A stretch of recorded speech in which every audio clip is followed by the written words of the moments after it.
Tonight, a special comment on why we are here. Half a lifetime ago, I worked in that now empty space behind me. And for 40 days after the attacks, I worked here again, trying to make sense of what happened and was yet to happen as a reporter. And all the time, I knew that the very air I breathed contained the remains of thousands of people, including 4 of my own friends, 2 in the planes, and as I discovered from those missing posters, seared still into my soul, 2 more in the towers. And I knew as well that this was the pyre for hundreds of New York policemen and firemen, of whom my family can claim half a dozen or more as our ancestors. I belabor this to emphasize that for me this was and is and always shall be personal. And anyone who claims that I and others like me are soft or have forgotten the lessons of what happened here is at best a grasping, opportunistic dilettante and at worst an idiot, whether he is a commentator or a vice president or a president. However, of all the things those of us who were here 5 years ago could have forecast, of all the nightmares that unfolded before our eyes and the others that unfolded only in our minds, none of us could have predicted this. 5 years later, this space is still empty. 5 years later, there is no memorial to the dead. 5 years later, there is no building rising to show with proud defiance that we would not have our America wrung from us by cowards and criminals. 5 years later, this country's wound is still open. 5 years later, this country's mass grave is still unmarked.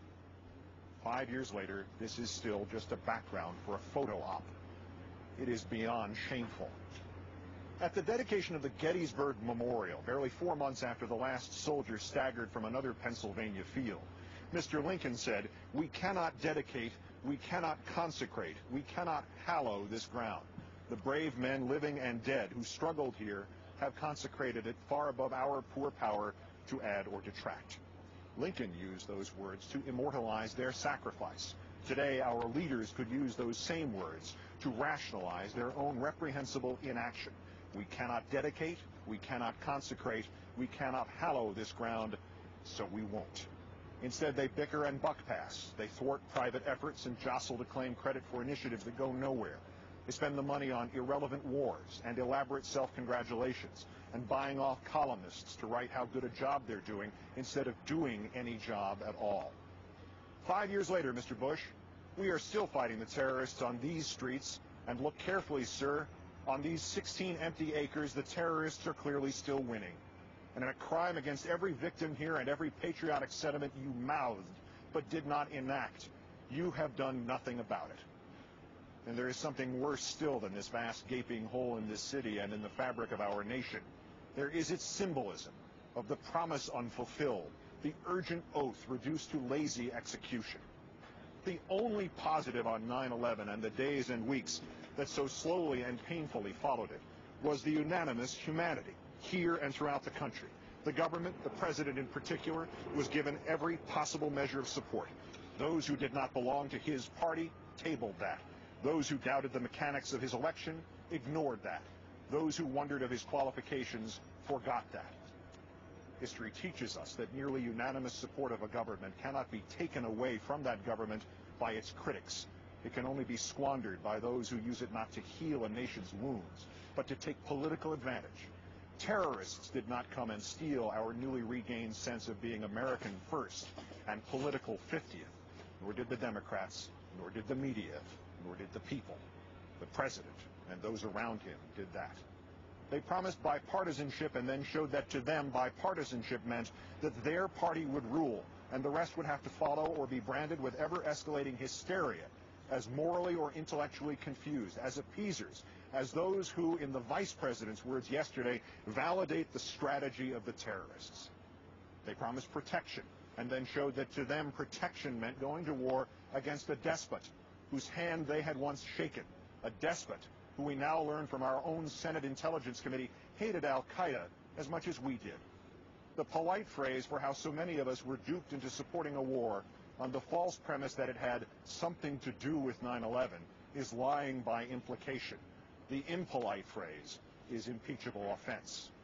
Not once in now 5 years has this president ever offered to assume responsibility for the failures that led to this empty space and to this, the current and curdled version of our beloved country. Still, there is a snapping flame from a final candle of respect and fairness. Even his most virulent critics have never suggested that he alone bears the full brunt of the blame for 9/11. Half the time, in fact, this president has been so gently treated that he has seemed not even to be the man most responsible for anything in his own administration. Yet what is happening this very night?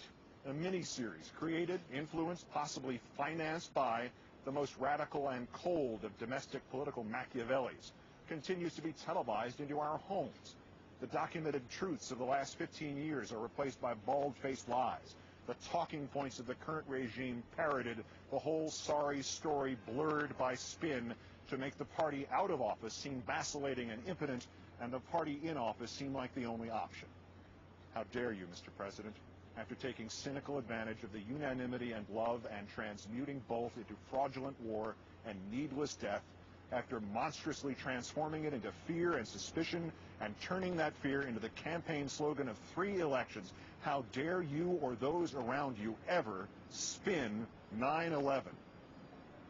Just as the terrorists have succeeded, are still succeeding as long as there is no memorial and no construction here at Ground Zero, so too have they succeeded and are still succeeding as long as this government uses 9/11 as a wedge to pit Americans against Americans. This is an odd point to cite a television program, especially one from March of 1960. But as Disney's continuing sellout of the truth and of this country suggests, even television programs can be powerful things. And long ago, a series called The Twilight Zone broadcast a riveting episode entitled "The Monsters Are Due on Maple Street." In brief, a meteor sparks rumors of an invasion by extraterrestrials disguised as humans. The electricity goes out. A neighbor pleads for calm. Suddenly, his car and only his car starts. Someone suggests he must be the alien. Then another man's lights go on. As charges and suspicion and panic overtake the street, guns are inevitably produced. An alien is shot. But then he turns out to be just another neighbor returning from having gone for help. The camera pulls back to a nearby hill where 2 extraterrestrials are seen, finally, manipulating a small device that can jam electricity. The veteran tells his novice that there is no need to actually attack, that you just turn off a few of the human machines, and then they pick the most dangerous enemy they can find, and it is themselves. And then in perhaps his finest piece of writing, Rod Serling sums it up with words of remarkable prescience, given where we find ourselves tonight. The tools of conquest, he said, do not necessarily come with bombs and explosions and fallout. There are weapons that are simply thoughts, attitudes, prejudices, to be found only in the minds of men.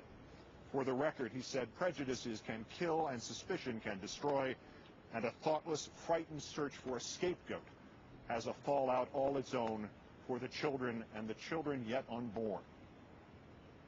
When those who dissent are told time and time again, as we will be, if not tonight by the president, then tomorrow by his portable public chorus, that he is preserving our freedom, but that if we use any of that freedom, we are somehow un-American. When we are scolded that if we merely question, we have forgotten the lessons of 9/11.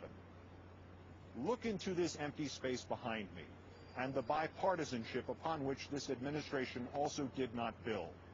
And tell me this: who has left this hole in the ground? We have not forgotten, Mr. President. You have. May this country forgive you.